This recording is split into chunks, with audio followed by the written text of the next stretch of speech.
वेदों में न तो मूर्ति पूजा है, न मंदिर का कोई विधान है। ये बात बहुत लोगों को पता नहीं होगी, लेकिन वेदों में न मूर्ति पूजा है, न मंदिर है। जो वैदिक देवता हैं, देवियां भी हैं जैसे उषा, वो सब बस अदृश्य प्राकृतिक शक्तियां हैं। उपनिषद में एक श्लोक है, उत्तम ब्रह्म सद्भाव मध्यमा ध्यान धारणा जपस्तुते स्याद धम मूर्ति पूजा धम धम। जो सबसे उत्तम क्वालिटी की जो साधना, उत्तम का मतलब क्या होता है? सबसे अच्छा, सबसे बेटर, बेस्ट, और उससे और भी कोई अच्छा नहीं हो सकता। तो साधना क्या है? उत्तम ब्रह्म सद्भाव, कि सब कुछ परमात्मा है, सब कुछ ब्रह्म है, सब जगह भगवान है। ये सबसे ऊंची क्वालिटी की साधना है। और इसीलिए शंकराचार्य जो बोलते थे कि ब्रह्म सत्यम, सब कुछ ब्रह्म ही है और दूसरा कुछ नहीं है। और हम लोग का सेकंड लेसन में क्या करते हैं हम लोग? ये सब कुछ परमात्मा है, सब कुछ वही ब्रह्म सत्ता है। तो ये सबसे ऊंची क्वालिटी की साधना है, इससे बड़ा और कोई साधना नहीं है। तो सब कुछ जब ब्रह्म है, सब कुछ जब भगवान है, सब कुछ जो परम पुरुष है, तो हमको उसी के अनुसार से व्यवहार करना चाहिए। क्योंकि हमारे सामने जो कुछ भी है, चाहे वो चिड़िया हो, चाहे वो पशु पक्षी हो, चाहे वो मनुष्य है, चाहे कोई निर्जीव पदार्थ है, वो सब कुछ ही परमात्मा का स्वरूप है। तो इसलिए हमको उसी प्रकार से उसके साथ व्यवहार करना चाहिए। लेकिन आदमी यहीं पर गलत करते हैं, व्यवहार नहीं कर पाते हैं परमात्मा के अनुसार से। और इसीलिए हम लोग की साधना में क्या है? यम नियम की व्यवस्था है। तो हम लोगों का व्यवहार किस प्रकार से करना है? इस संसार के साथ अहिंसात्मक व्यवहार करना है, कोई हिंसा नहीं, और हमेशा कल्याणकारी व्यवहार करना है। जो भी हमारे सामने आता है, हमको देखना चाहिए कि इसके लिए मैं क्या कर सकता हूँ, इसके लिए मैं क्या अच्छा कर सकता हूँ। हमारे सामने कोई पशु है, पक्षी है, पेड़ है, पौधा है, मनुष्य है, क्योंकि वो परमात्मा का ही स्वरूप है। तो हमको सोचना पड़ेगा कि मैं इसके लिए क्या अच्छा कर सकता हूँ। तो इसीलिए जो हम लोग यम नियम की पहला साधना है वो है अहिंसा। मन से, वचन से और कर्म से हम किसी को हिंसा नहीं करेंगे। तो आदमी क्या करता है? हिंसा करता है। हिंसा किस प्रकार से करता है? जैसे कि मान लिया सामान में मिलावट कर दिया, तो अपने थोड़े से पैसा के लिए दूसरों के स्वास्थ्य के साथ खिलवाड़ करता है। आजकल सब चीज में देखिए मिलावट है, दूध में मिलावट, दवा में मिलावट, सब जगह मिलावट। उससे कितने सारे स्वास्थ्य की क्षति हो रहा है, कितना सारा अलग अलग प्रकार की बीमारी हो रहा है। तो आदमी स्वास्थ्य के लिए क्या करता है? दूसरों का क्षति करता है, दूसरों का नुकसान करता है। तो ये क्या करता है? उत्तम ब्रह्म सद्भाव। ऐसा क्यों करता है? क्योंकि दूसरों को अपने से नीचा समझता है कि ये भगवान नहीं है, ये तो हमसे भी छोटा है, ये तो कुछ भी नहीं है। इस प्रकार उसके मन में भाव रहता है, तब वो दूसरों को नुकसान पहुंचाता है, अपने फायदे के लिए दूसरों को नुकसान पहुंचाता है। तो इसीलिए फिर यम नियम की दूसरी साधना है सत्य। सत्य का मतलब क्या होता है? हम दूसरों को हमेशा भले के लिए बात करेंगे, दूसरों के लिए हमेशा कल्याण के लिए बात करेंगे। तो इसीलिए बाबा बोलते हैं कि यम नियम साधना की कितनी आवश्यकता है। यम नियम के बिना साधना नहीं हो सकती। यम नियम कठिन नहीं है, यम नियम ही स्वाभाविक है। अहिंसा, सत्य, अस्तेय। सामने यदि भगवान है, सामने यदि परमात्मा है, तो हम किसका चोरी करेंगे? क्यों चोरी करेंगे? क्योंकि सामने परमात्मा है, उत्तम ब्रह्म, सब कुछ परमात्मा है। तो इसलिए अस्तेय, सब जगह जो उसका भागीदारी बनती है उसको मिलना चाहिए। तो ये अस्तेय। और ब्रह्मचर्य, ब्रह्मचर्य का मतलब क्या होता है? हमेशा अपने मन को ब्रह्म में रखना, ब्रह्म भाव में रखना। ब्रह्मचर्य का मतलब शादी नहीं करना, ये ब्रह्मचर्य नहीं होता है। ब्रह्मचर्य का मतलब होता है हमेशा अपने मन को ब्रह्म में रखना। और इसके लिए बाबा ने दे दिया है सेकेंड लेसन, मधु विद्या, ब्रह्म विद्या, है ना।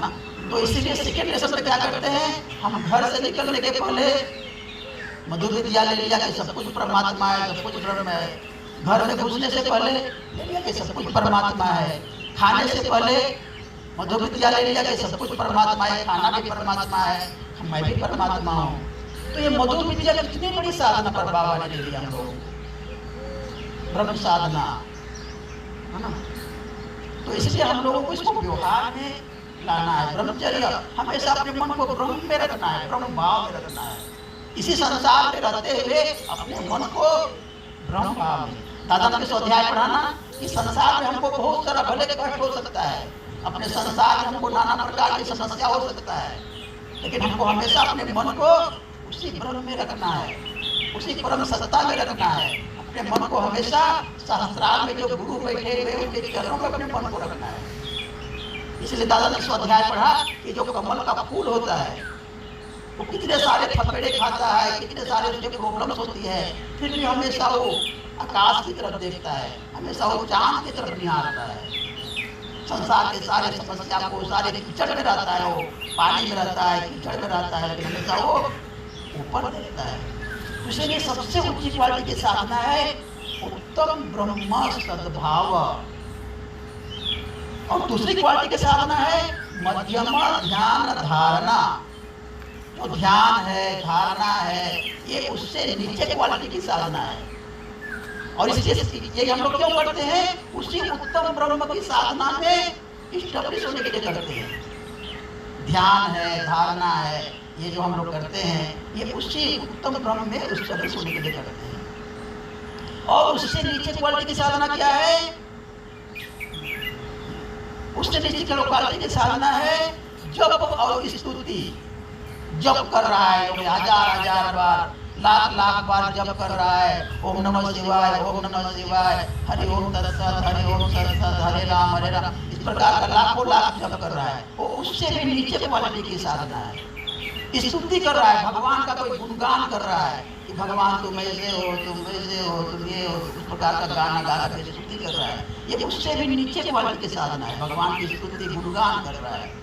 या फिर जप स्तुति कर रहा है, मृत्युंजय मंत्र का जप कर रहा है।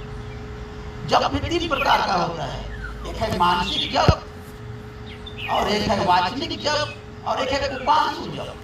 मानसिक जप क्या करते हैं, जब हम लोग अपने इष्ट मंत्र को मन ही मन जप करते हैं, उसे मन ही उच्चारण करता है, मन ही सुनता है और मन ही भाव लेता है। तो सबसे ये उत्तम क्वालिटी की जप है, मानसिक जप। और दूसरा है उपांशु। उपांशु का मतलब क्या होता है, होंठ हिलता है, ओम नमः शिवाय, ओम नमः शिवाय, मुंह से बोलेंगे नहीं लेकिन होंठ हिलेगा, उसको हम बोलते हैं उपांशु जप। और तीसरा क्या है, वाचनिक जप। वाचनिक जप जो बोल बोल के करता है, शिव शिव शिव, राम राम राम, इस प्रकार का माला जपता है। तो वाचनिक सबसे कम प्रभाव वाला होता है। इस प्रकार का जो तीसरी क्वालिटी का जो साधना है वो जप और स्तुति। और सबसे नीचे क्वालिटी की साधना है मूर्ति पूजा। मूर्ति पूजा धम अधम। अधम अधम का मतलब होता है सबसे नीचे, मूर्ति पूजा धम अधम। तो सबसे नीचे क्वालिटी की साधना है मूर्ति पूजा। और भी संसार में देखेंगे कि सब लोग मूर्ति पूजा में फंसे हुए हैं, सब लोग पौराणिक मूर्ति पूजा में फंसे हुए हैं। भगवान को छोटा छोटा ईटा से, पत्थर से, सीमेंट से बना लिया और लोग वहाँ पर जा रहा है, जा रहा है, जा रहा है, और भगवान को पूजा कर रहा है। अरे सब तो भगवान है, तो मूर्ति भगवान मंदिर में बैठा हुआ भगवान को छोड़े, भगवान है। अभी हम लोग मनोकामना मंदिर गए थे दादा चैतन्य दादा के साथ, तो वहाँ पर क्या आध्यात्मिकता है। लोग लाइन में खड़े हुआ है बकरा लेकर के, लोग लाइन में खड़ा हुआ है मुर्गा लेकर के देवी माता को चढ़ाने के लिए। अरे वैसे देवी माता का हम क्यों पूजा करेंगे जो बकरा खा रहा है, जो मुर्गा खा रहा है, और लोग टूट पड़ रहे हैं उस पर मनोकामना। पूरा उसका नाम है, भगवान है, पूरा नेपाल में सब भारत से लोग आते हैं। तो इसलिए मूर्ति पूजा सबसे लोएस्ट कैटेगरी के साधना में समाज डूबा हुआ है। हिंदू समाज सबसे नीचे नीचे नीचे कैटेगरी की साधना में डूबा हुआ है। वेदों में न तो मूर्ति पूजा है न मंदिर का कोई विधान है।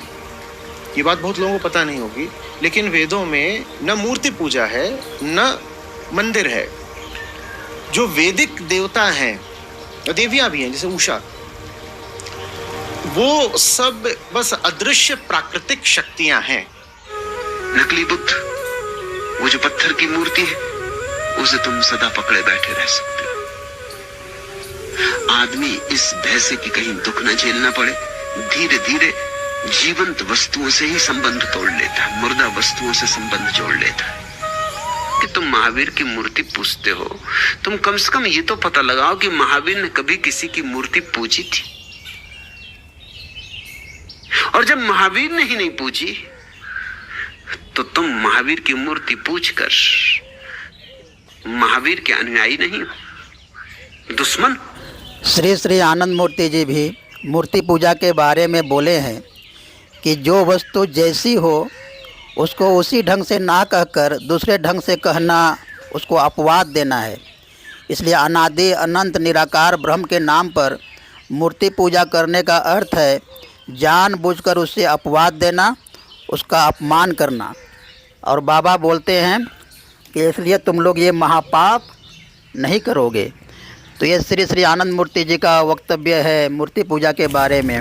और कबीरदास जो आध्यात्मिक अनुभूति संपन्न पुरुष थे और आध्यात्मिक क्रांतिकारी पुरुष भी थे, जो हमेशा अंधविश्वास और अंधश्रद्धा के विरुद्ध में आवाज़ उठाते थे, उन्होंने तो कह ही दिया है कि पाहन पूजे हरि मिले तो मैं पूजू पहाड़, ताते तो चक्की भली पीस खाए संसार। और बाबा ने हम लोगों को जो मध्यम क्वालिटी की और उत्तम क्वालिटी की साधना में रखा है, और जो हम लोग को सेकंड लेसन की साधना है और ब्रह्मचर्य की साधना है, ये उत्तम क्वालिटी की साधना है। ध्यान और धारणा ये मध्यम क्वालिटी की साधना है, और ये ध्यान और धारणा भी उसी उत्तम क्वालिटी में स्टेब्लिश होने के लिए, स्थापित होने के लिए करते हैं। तो इसलिए आनंद मार्ग की साधना सबसे सुप्रीम साधना है। अभी जितने भी प्रकार की साधना दुनिया में चल रही है, अधिकतर साधना तो वही जप स्तुति है और यही मूर्ति पूजा है। तो इसलिए आनंद मार्ग की साधना में हम लोगों को इसको बढ़िया से करना है। सुबह शाम जो भी व्यवस्था बताई हुई है, और भी हम लोगों को जो लोग इसमें लगे हुए आध्यात्मिकता के रास्ते पर चलना चाहते हैं, उसको इस मध्यम क्वालिटी की और उत्तम क्वालिटी की साधना में लाना है। और ये सबसे बड़ी साधना है, सबसे बड़ी सेवा है। और बाबा इसलिए हम लोग को चरण से बोलते हैं, दूसरों को सतपथ का निर्देशन करना भी साधना का ही है। तो हम लोगों को यही हम लोगों का मुख्य काम है, और यही गुरु का काम है।